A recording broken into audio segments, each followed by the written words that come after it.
Okay, get this. Imagine a world where AI agents are writing, testing, and shipping production-ready code, and not a single human ever looks at it. No code reviews. Sounds like science fiction, right? Well, it's a new reality being built right now, and it's all based on a philosophy called harness engineering.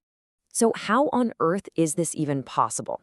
Well, here's how we're going to break it down. First, we'll look at the big problem this whole thing is trying to solve.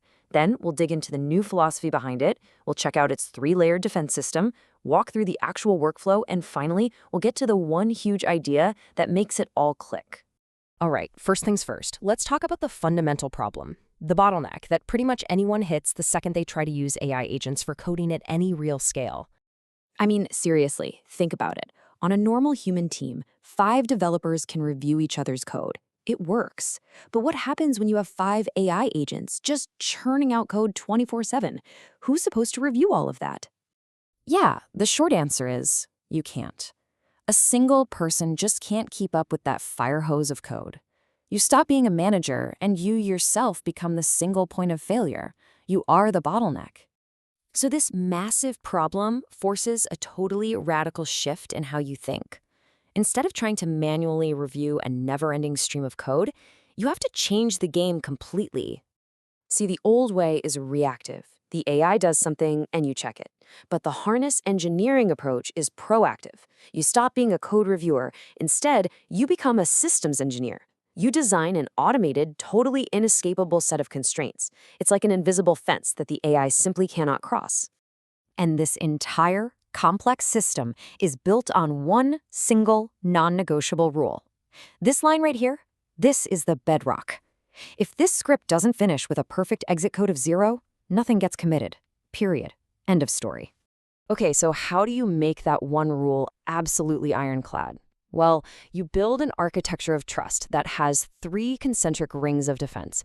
The first ring is all about the quality checks themselves. These are the gates that define what good code even looks like. The second ring is a system of hooks that forces every single line of code to go through those gates. And the third ring, that controls the AI agents themselves, giving them very specific roles and responsibilities. Now, at the heart of Ring 1 is that single script, validate.sh, and it runs a whole pyramid of about 25 automated checks. It's smart about it, too. It starts with the fast, cheap stuff like code formatting, linters, and then it works its way up to the more expensive, heavy-duty checks, like running the entire test suite. And what's really crucial here is that these gates are way smarter than just matching text. You can trick a simple text matcher.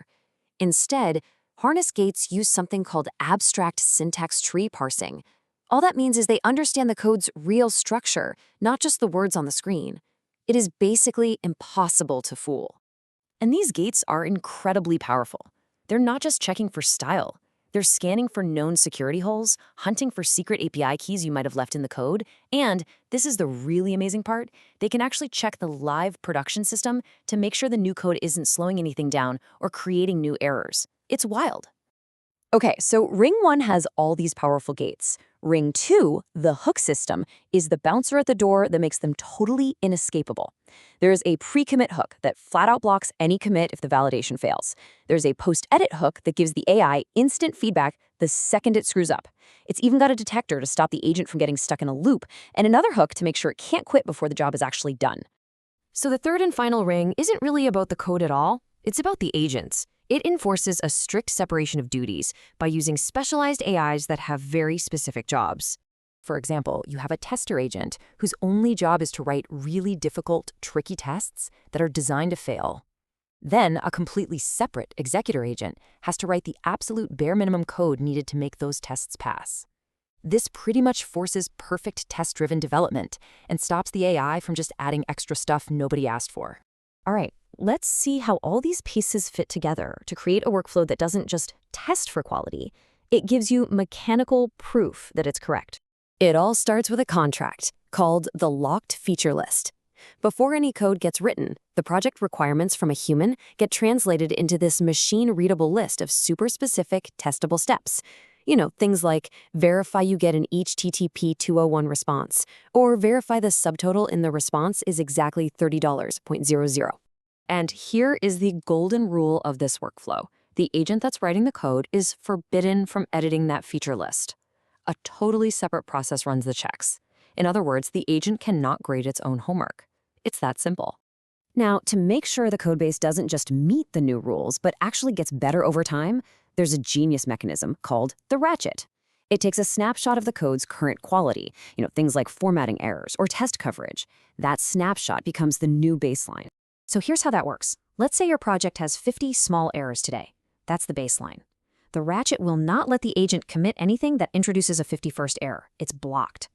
But if the agent actually fixes one of those errors, dropping the count to 49, boom, 49 is the new baseline, the ratchet clicks forward. The effect of this is just so simple and so powerful. The overall quality of the code can only ever improve. It is mechanically impossible for it to get worse. So when you put all of this together, the gates, the hooks, the agents, the ratchet, what's the one big idea that makes this whole system of coding without review even work? It's this right here, the mechanical separation of what the code should do from the code itself. That locked feature list, that's the specification. The code the agent writes, that's the implementation. And by keeping them separate, you can use the spec to mechanically prove the implementation is correct. You're moving from a world of just testing to a world of verification. And this really leads to the final big question. If you no longer have to spend all your time reviewing code because you have a system that provides mechanical proof of its correctness, what does that unlock? What are the bigger, more creative, more interesting problems that you are now free to go solve?